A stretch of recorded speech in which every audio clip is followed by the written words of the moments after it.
nahuli kayo, sinasabing loud pipe.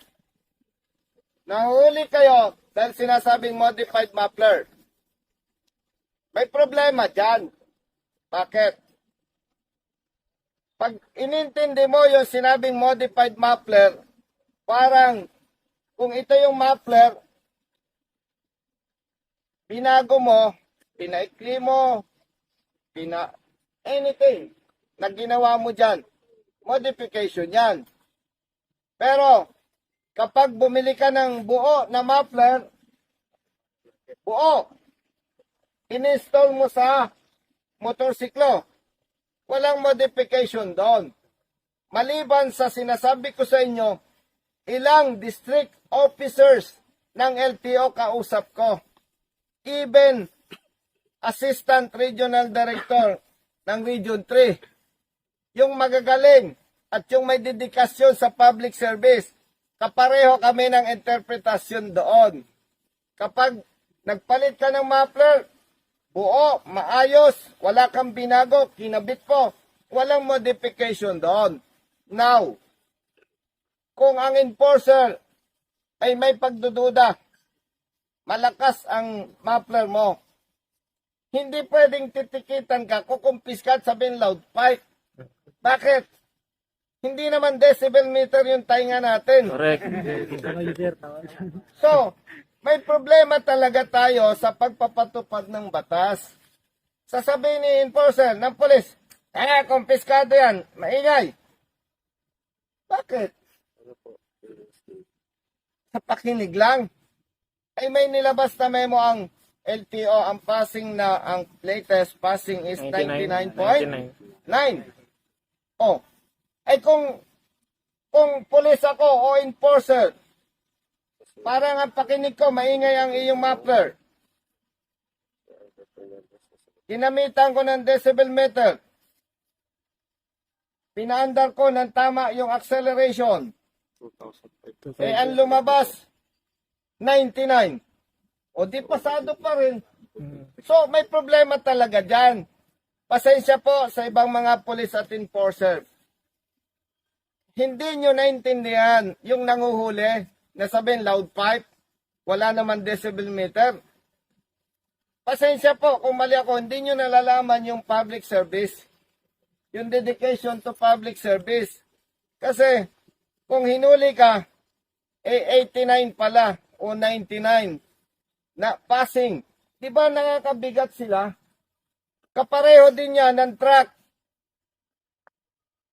Pulis ka, enforcer ka, hinuli mo yung truck. Overload. Paano mo nasabing overload?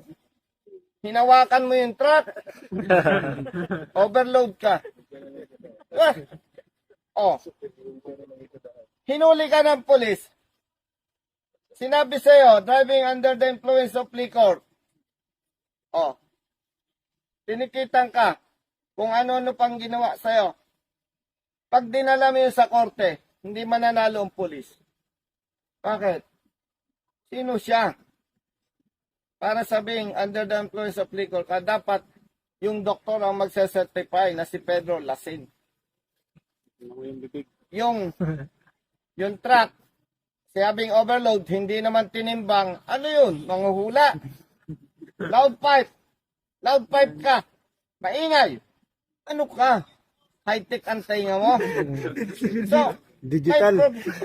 may problema po talaga tayo. No? And I-explain ko ito sa inyo, hindi para palaki ng inyong ulo. Okay? In-explain ko ito sa inyo para malinawan nyo, may problema talaga tayo. Eh, pag nahuli ka ng LTO, sabi, loud pipe, ang katotohanan, hindi naman pala. Magkano multa? 5,000. Hinuli ka ng pulis, sabi, loud pipe, ang katotohanan, hindi naman, dahil pasado sa decibel meter.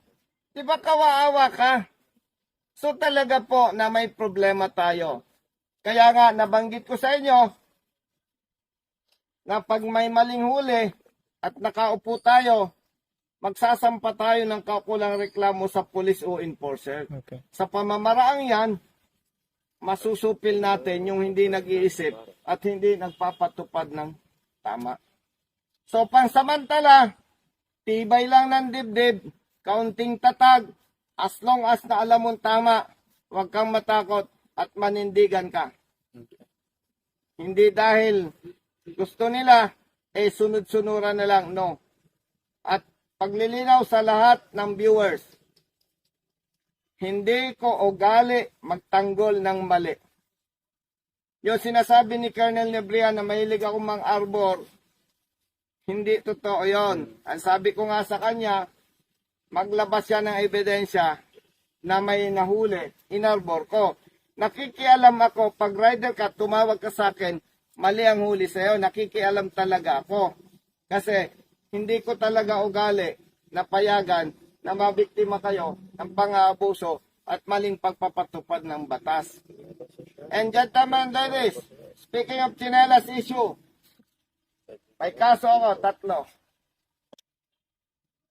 May kaso ako, 3. Usurpation of authority, grave coercion, and cyber libel. Explain ko lang sa inyo, as per advice ng lawyers, wala akong usurpation. Kasi hindi ako nag-pretend na nasa active service pa ako. Hindi ako nagpakilala as colonel. Ilala ako ng enforcers. So, pag binasa natin yung batas, hindi ako... Anyway, nabanggit ko lang, karapatan nila yung kasuhan ako. So, yon, may kaso ako for your information. No? Alam ko naman, at hindi ako makakagraduate sa PNP kung ako ay tiwali. Marami akong pinagdaan ng problema, pero isa lang ang aking padrino na napakataas. Ang Diyos. At alam ko, yun ang gusto ko, padrino rin. Padrino, in the sense na kung ano man ang danasin mo sa buhay, ipagtiwala mo sa Kanya. At sigurado, mangyayari ang kalooban niya. For your information, may 3 kong kaso dahil doon sa chinelas. Okay? So, Mapler ha, Mapler. Hey, by the way, speaking of Mapler, hayaan yung tapusin ko lang. Kapag nagpa-renew kayo sa LTO ng rehistro, di ba yan ay may inspection? Yes, sir. Dadaan pa sa emission testing, di ba kapatid? Yes, sir. Mag-video kayo. May picture. I've seen a lot of change, been through a lot of pain. Some things are not the same as they were a year ago, but all will be okay.